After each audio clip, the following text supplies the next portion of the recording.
All right, so we have the photo booth set up. We're gonna just give you a quick tutorial. This is what you guys are gonna experience. You're gonna hit start. You can choose the 4x6 or the photo strip.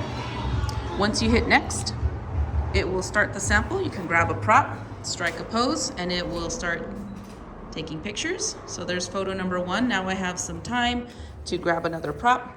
There's my sample. Lighting looks super, super rich. Here we go, number 2. Awesome. Everything is triggered on its own as long as nobody disconnects power. It should be running perfectly fine. And here we go. Last photo. Awesome. All right, and so I'll have a total of 10 props available. This is what the final outcome would be once it's done taking pictures. It will automatically trigger the printers to start printing. You can preview it, you can email, text.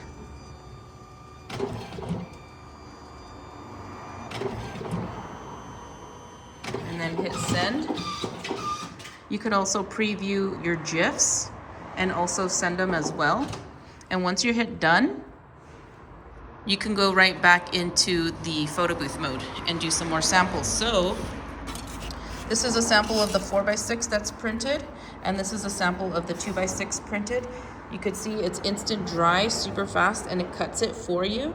If you guys have any questions at all, feel free to visit us at 360 Booth Expert, or you can give us a call here at any of our numbers and we'll be able to assist you with your purchases or tech support.